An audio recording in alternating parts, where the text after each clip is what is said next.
Hello, everyone, and welcome to the Daily War Brief program. Today, the conflict between the United States and Iran remains highly tense and deadlocked. Both sides are still setting conditions in order to sit down at the negotiating table and move toward peace. Iran has put forward three core conditions. First, the blockade of the Strait of Hormuz must be lifted. Second, war damages must be compensated. Third, there must be a guarantee that Iran will not be attacked in the future. As for the United States, Donald Trump has also set conditions. Iran must stop funding Hezbollah, and most importantly, must hand over its uranium. Only then can a peace agreement be ensured. Otherwise, Iran can slowly endure economic hardship. Right now, the side in a hurry is Iran, not Trump. He even considers himself a billionaire of time. Many journalists have pressed Trump on when the conflict with Iran will end. Previously, he said it would last only 4 to 6 weeks, but now it's already week 8. Why is it still not over? Trump immediately responded, "I don't want to rush myself. You know, the media keeps saying Trump is under time pressure. No. Do you know who is actually under time pressure? Iran. Because if Iran cannot move its oil, all of its oil infrastructure will explode." According to oil experts, Trump's move to choke off the Strait of Hormuz is a severe blow to refineries. The reason is that if oil cannot be exported, storage facilities will fill up, forcing refineries to shut down. And if they stop operating for just 2 weeks, residue builds up immediately, restart costs become extremely high, the risk of damage increases significantly, and it may take months to return to normal operations. That's why, instead of using costly military force, Donald Trump is trying to strangle Iran, economically targeting its very source of livelihood. Not only the Strait of Hormuz, but other financial sources are also being cut off aggressively.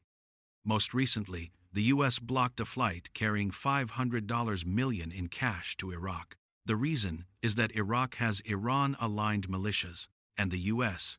fears that this money could be transferred to Iran to sustain the war. The U.S. has stated that only when Iraq eliminates these pro-Iran forces will the $500 million be released. This clearly shows how intensely the U.S. is applying economic pressure on Iran. This will certainly have a major impact on both the Iranian population and the moderate faction. Iran may be able to hold its ground militarily, but economically, it will be exhausted, and it's unclear how long recovery would take. This puts Iran in an extremely difficult position. However, the U.S. is not in a much better situation either, as internal conflicts are also intensifying. Recently, the U.S. Secretary of the Navy was dismissed. Notably, he only learned about his dismissal through a social media post by a Pentagon spokesperson rather than direct communication. The official reason has not been disclosed, but it is widely understood that the Pentagon is facing significant personnel issues. Those dismissed are believed to have been incompatible with the Defense Secretary's strategy. Specifically, the former Navy leadership advocated building large billion-dollar ships even abroad, prioritizing quality over quantity. However, the U.S. Defense Secretary holds the opposite view, prioritizing quantity over quality, focusing on producing many small, low-cost, flexible, unmanned vessels instead of large ships. After repeated disagreements and failed debates, the Defense Secretary decided to dismiss the head of the Navy. This incident shows how the U.S. separates personal relationships from professional decisions. Work comes first, regardless of personal ties. A clear example is John Phelan, who was not only a close friend and neighbor of Donald Trump, but also someone who raised millions of dollars for Trump's presidential campaign. They frequently dined together, and Phelan regularly communicated directly with Trump about naval strategy. Their personal relationship was very strong. Yet when professional conflicts arose, Trump still chose to dismiss him. Phelan reportedly waited an hour just to get an explanation from Trump, but Trump did not meet him. Later, Trump expressed sympathy, saying Phelan was a good person but had conflicts with defense officials. These disagreements centered around shipbuilding and procurement strategy, a key area in U.S. naval planning. Phelan was known for his strong and decisive style, but that same approach led to clashes with interest groups and differing viewpoints within the Pentagon. Meanwhile, the military environment requires coordination and alignment. This case shows how harsh the professional environment in the U.S. can be. Even close friends, colleagues, and neighbors of Trump can still be dismissed if they don't align with strategic goals. At the same time, internal tensions within the Pentagon are becoming more evident. It appears that Trump wants to build a system of absolute loyalty, leaving little room for dissenting opinions.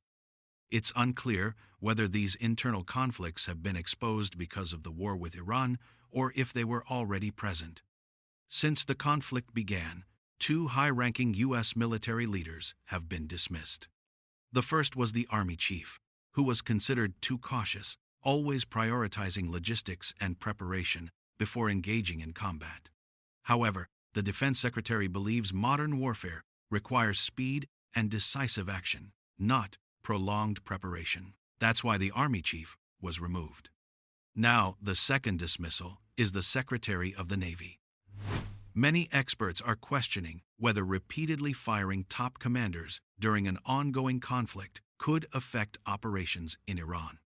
Constantly extending ceasefires and ultimatums may also damage the credibility of the U.S. military. In terms of military balance, Iran is clearly weaker than the U.S. However, Iran has found ways to make things difficult, particularly through its swarm fleet tactics at sea. These consist of small, fast boats equipped with machine guns, rockets, and even missiles used to control the Strait of Hormuz. Instead of deploying large warships to confront the U.S. directly, Iran uses numerous small, high-speed vessels that coordinate attacks, strike quickly, and retreat into coastal terrain. This tactic can overwhelm U.S. radar systems. If the U.S. has to use expensive missiles to destroy small boats, the cost of warfare becomes extremely high. This is also why the U.S. Navy is shifting toward developing smaller, unmanned, low-cost vessels, but for now, these remain largely conceptual. As a result, the U.S. still relies on large ships, which are far more expensive to operate.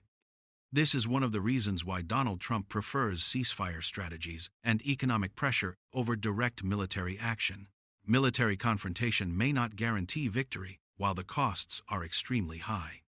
According to United Nations estimates, the U.S. is spending about $2 billion per day on the conflict with Iran.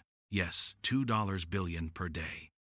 In just 2 weeks, 14 days, that amounts to $30 billion.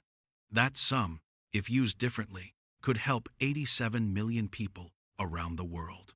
An absolutely staggering figure.